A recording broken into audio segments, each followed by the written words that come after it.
Mike, what's up? How are you? I'm doing great, Paul. How you doing, man? That is quite a background behind you. You like that? Yeah, beautiful skies in Atlanta. About 100 degrees today. Well, good. I'm so glad you're here, and this game has gotten more attention than I thought it would when we first saw the schedule. So take us inside, especially what's happening at Georgia. A lot of question marks. Yeah, it surprises me that it wouldn't get more attention, Paul. I mean, these coaches have won 4 of the last 8 national championships, and of course, Dabo Swinney beat Nick Saban 2 out of 3 in national championship games. So, and I think people need to give Dabo Swinney and Clemson a little bit more credit than they have. I mean, this is a program that's won 5 games in a row. They have some momentum rolling into this, and they have some continuity. I mean, everybody gets on Dabo because he's not taking in transfers, but the flip side of that is that they're able to maintain continuity, and their depth may be a little bit more prepared at the beginning of the year than some of the other programs that might have lost some older, more experienced players who weren't starting to transfer. So there's a flip side to this for Clemson. I think this is going to be a battle. Georgia has some injuries and some availability issues, some more documented than others, that could put the Bulldogs in a more challenging situation than I think a lot of people realize. So let's talk about the personnel. What do we know at this hour? Well, we don't know much. Kirby Smart hasn't made any official announcement on Trevor Etienne. This is a player who had a very well publicized off-field incident, driving incident. Charges reduced now to a level where technically by UGA's rules, he could be able to play. But then again, UGA evaluates these things on their own. I mean, yeah, the judge had their say, and yeah, there may be some rules, but this is done on a case-by-case basis. And right now, if I had to guess, I wouldn't think that Trevor Etienne would play. If I had to guess right now, again, this could change. Kirby Smart has not made any announcements, but right now that's kind of the feel. Well, that's compounded by the fact that Rod Robinson, who probably the second most experienced back, he's been battling turf toe, and he's doubtful at the very best. I don't think many people expect him to play. So now all of a sudden, you're down to Branson Robinson, who didn't play at all last year. This kid had a serious knee injury, hasn't played in 2 seasons, or an undersized walk-on named Cash Jones. And everybody likes this guy, but he's not real big, and there's probably a reason that he hasn't been placed on scholarship at another major institution. So the Georgia backfield, the ranks are a little thin, it appears, and that could affect the game plan in terms of how many pages Mike Bobo and Carson Beck have available to them in their game plan. This is a big game. I don't want to short sell it, but if you look at the Georgia schedule, Mike, I mean there are a lot of games that Georgia fans are probably more concerned about and excited about, which sounds like a ridiculous question toward Mike Bobo, but how much does he show on Saturday afternoon? I think he's got to show everything he's got. I mean, I think the days of holding things back, and I know some people think that happens, it really doesn't in a game like this. You said it, Paul. Georgia plays 3 of the top 6 teams on the road. This is ridiculous. They play 6 teams out of the top 15 in the country. I don't know who was working in the SEC office that day or what they might have against Georgia. I'm just kidding. I mean, sometimes these things just cycle this way, right? But Georgia does. They have a very challenging schedule. 3 top 6 teams on the road. First things first, though, Paul, Clemson. I mean, this game was played in 2021 in Charlotte, North Carolina. Georgia won that game. It propelled them to the national championship. If they don't beat Clemson in that 10-3 showcase, they don't get a second chance at Alabama after they lost to them in the SEC championship game in 2021. They don't win that first title. And I think if they don't win that first title, they don't win that second title. So it all started with Georgia, Clemson, and Charlotte in 2021, and it came right down to the final minutes. So, Griff, do you feel comfortable? Do you think it's a tight game? What do you think it's going to end up being Saturday? Well, like any other game, Paul, you play it 20 times, it comes out 20 different ways. Georgia probably wins 17 of those 20. Certainly, if Etienne's not available, that kind of reduces the margin for error that Georgia has, puts more pressure on Carson Beck. That's the question. I mean, as if Carson Beck needed any more pressure, Paul. I mean, he's one of the top 2 or 3 Heisman favorites. He's a projected #1 overall pick. He's the leading returning passer in the country on the #1 team. He gets a tattoo on his leg of a space shuttle that says "Sky's the limit." I mean, the pressure couldn't be any more heavy on Carson Beck's shoulders. I think he needs to play a really good game because the only way I think Clemson wins this game is if Carson Beck turns the ball over, something he has not done. He has not had a multi-interception game, 13-1 last year as a starter, and yet we still have these big game questions about Carson Beck. He'll be able to answer them at noon in Mercedes-Benz Stadium. Let's move away from this game, and I know there's a lot of food at the breakfast bar that you could choose from, and you would probably choose a lot of it. But outside of the game you're covering, what's the other storyline game that you are most intrigued by in the SEC? Well, one thing I'm intrigued by, Paul, not a game. I'm intrigued by what game day looks like. I don't know if you saw Oklahoma State's putting QR codes on their helmets.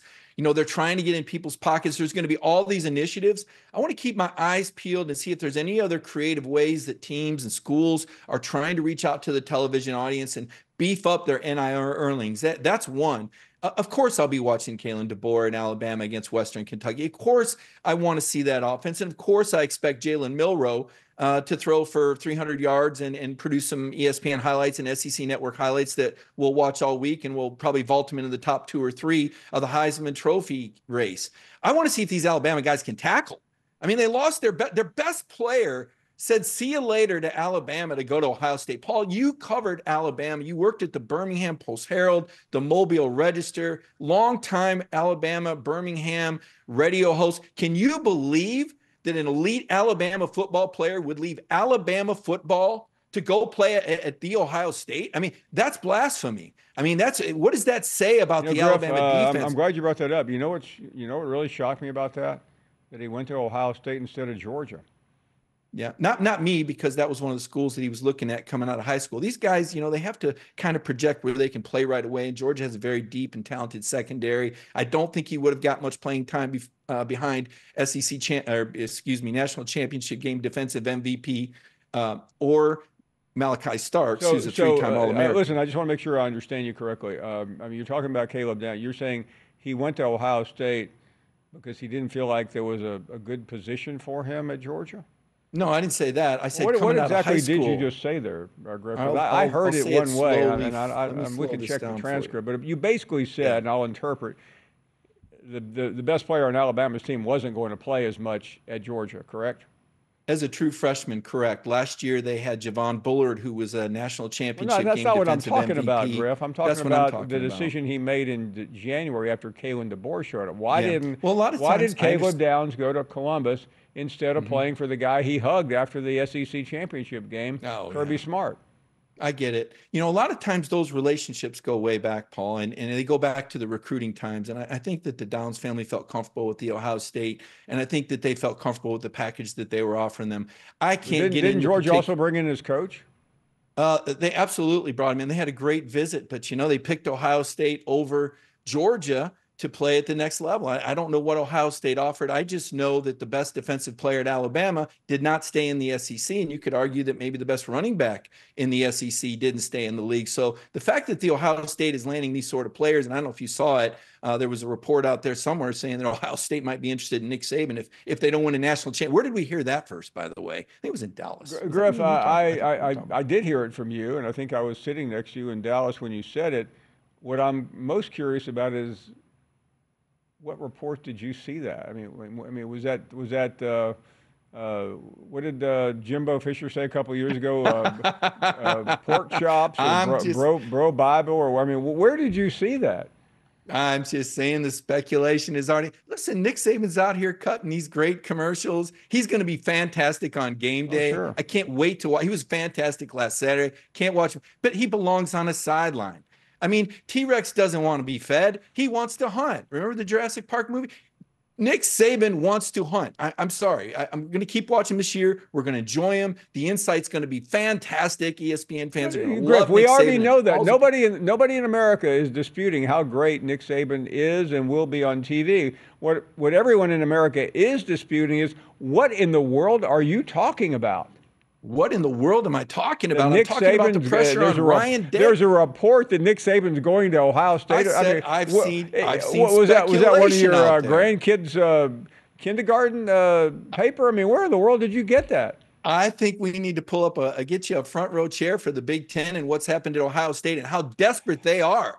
There's a lot of pressure on Ohio State to win a national championship. They've bought everything. They got everything under the sun. They got every kind of player at every kind of position from every kind of school. If they can't win a national championship now, it's time to throw Ryan Day out and bring in a championship coach. That's all I'm saying. Meantime, in the SEC, We got 4 pretty clear tiers. We did this SEC power poll this week at the Atlanta Journal-Constitution. And time again, it's Georgia, it's Alabama, it's Texas, it's Ole Miss. Hit it on repeat, hit the spin cycle. I want to see if those 4 teams are really that much better than the likes of Missouri and Tennessee. 2 teams I expect to have strong outings. And what about A&M playing Notre Dame? How big of a game is that for Mike Elko? You want to know what That's game fantastic, I'm Mike, but I'm talking to you about Nick Station. Saban going to Ohio State. Could we kind of keep your eye on that for a second? Since you dropped this.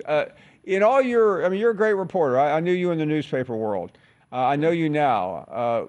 Do you have one scintilla of evidence to support this insane story that you're peddling right now about Nick Saban going to Ohio State and replacing Ryan Day? Paul, it's common sense. It's a philosophy. And you've seen enough college football to realize it. When you've got a 7-time national championship coach who's ready and able, look at this guy. You could see he could be surfing out in the ocean. He had that job though, Griffith. He was ready to move on. Okay. He just bought because the NIL came along and he couldn't dominate the recruiting ranks like he used to. Steve Spurrier told us this was exactly what's going to happen. Okay. Writing's on the wall. But you asked about games, so we're bringing the attention back to the field.